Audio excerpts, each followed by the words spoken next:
Hello, welcome to this video.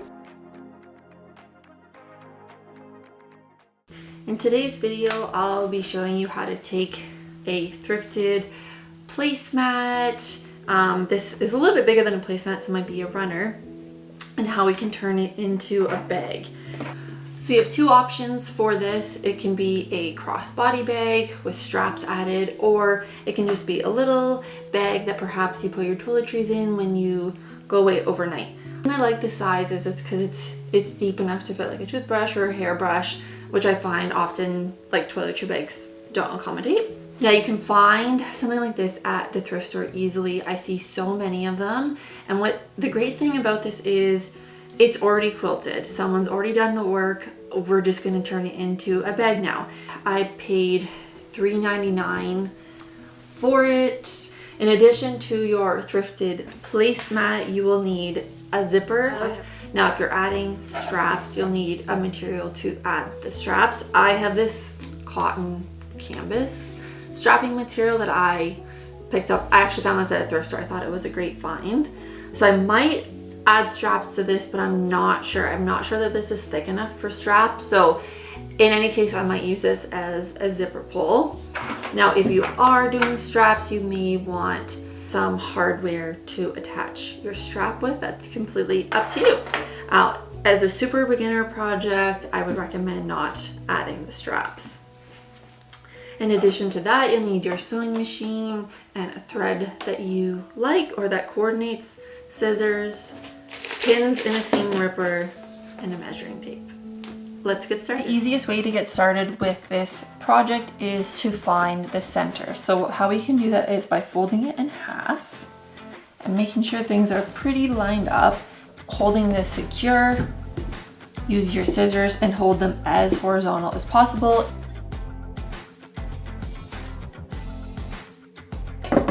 Now we have this straight line that we can attach the zipper to. So now that you have your two halves, this side is going to be the outside of the purse. So therefore our zipper will need to sit here. Right?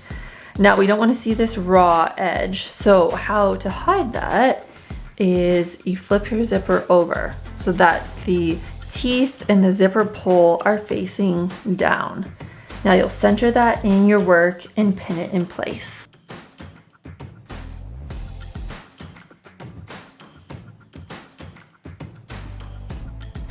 Now that this is pinned, we can move to our sewing machine and stitch it down.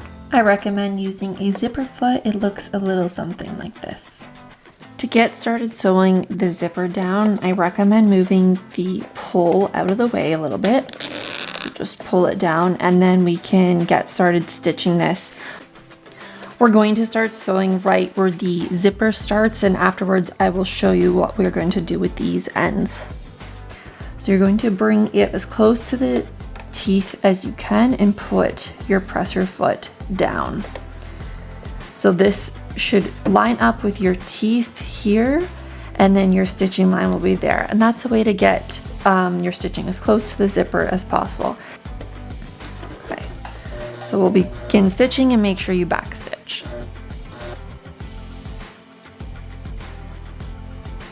I like to back stitch quite a bit at the beginning, especially with a zipper, because it's going to have lots of wear and tear. Now we can continue sewing, and I'll show you how to move that pull out of the way when we get there.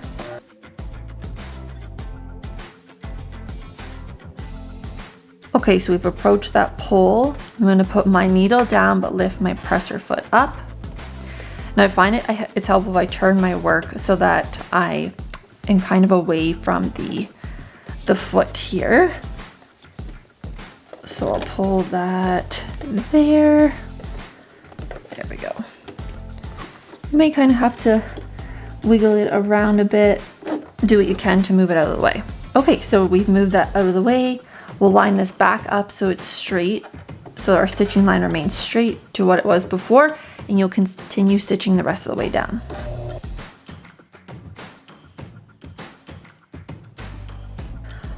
I will also stop my stitching line where the zipper ends here, making sure to backstitch. There we have it. One side of the zipper is sewn down.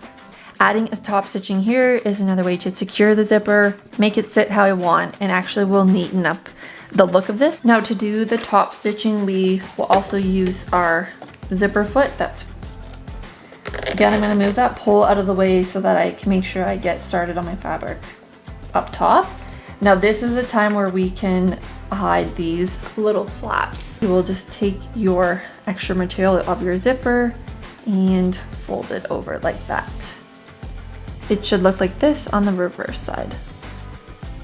Let's get stitching.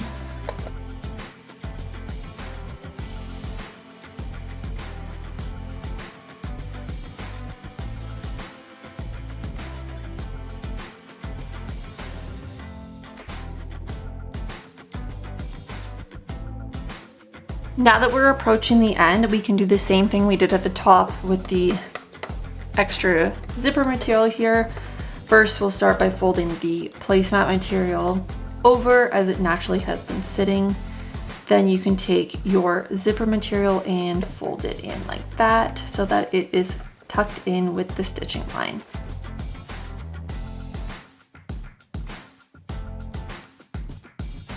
This is how the reverse side is looking. So this is how you will attach the zipper to the other side. This is your placemat side that has no zipper. You're gonna put this right side facing up and then take your other side that has a zipper already attached and put this right side facing down. Now, an important step when you're doing this is you wanna make sure that the edges of your fabric are also lining up. So we're gonna take some time here and just make sure generally they're lining up, making sure that nothing is skewed or out of place. Now that we have this sorted out, we know how we want it to lay. Just pick this up like this and lay this against there, keeping everything here aligned. You don't want to pull or twist. You just want to pull it back straight and then line it up. Okay, now I will go ahead and pin that in place. So unfortunately, I wasn't filming that when I stitched down this side here, but it's the same as the other side. You will start at the top here where the zipper begins and you will do a back stitch. Remember, we don't need to worry about this extra fabric at this step because we'll do that when we do the top stitching. Okay, using that same presser foot, we're gonna go ahead and run a top stitching line. Now you'll notice I started a little bit above the zipper here, and that is so I could catch the extra zipper material here in my stitching line.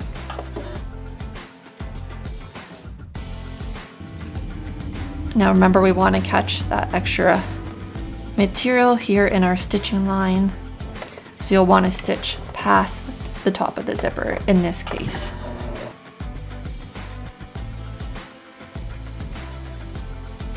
Now that our zipper is attached, we can go ahead and close up the bag. It's been a few days since I touched this project. I had a few other things going on, so I had to put this on hold, but we are back picking up where we left off. So last thing we did was we sewed the zipper down the front here and ran the top stitching line.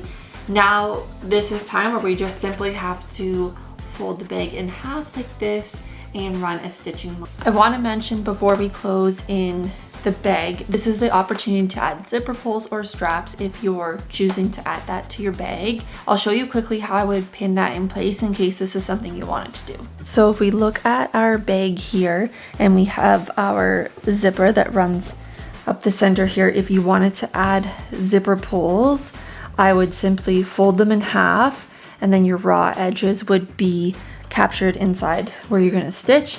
And then since we want them to lay the same way as the zipper, you're not going to insert them like this. You're going to go ahead and just kind of fold those ends in like that.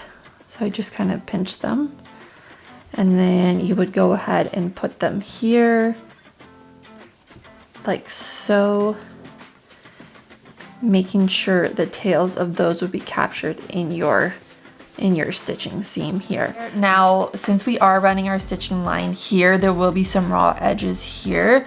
So you can certainly fold these over here and run a top stitching line, which I think I'm going to do quickly. So how I'm going to do this is I have this raw edge here. I'm gonna fold it back and then fold it once more, making sure that the fold here matches the fold where we did the top stitching. Now I will bring the stitching from the top stitching line out over the ruffle, and I'll secure that raw edge, and then I will repeat it on this side as well as the other side of the zipper down here. Okay, so there we have it stitched down. Now that the raw edges of the ruffle are secure, we can go ahead and pin this in place like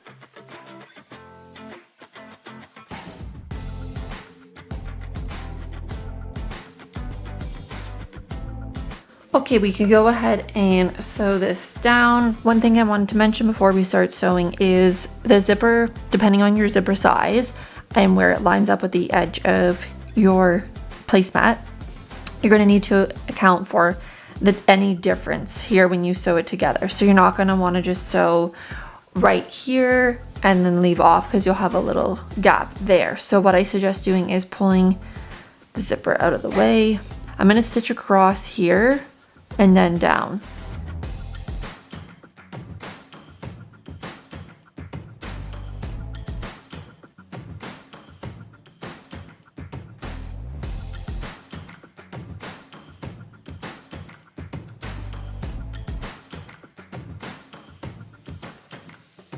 So there we have it. The ruffled bag is complete.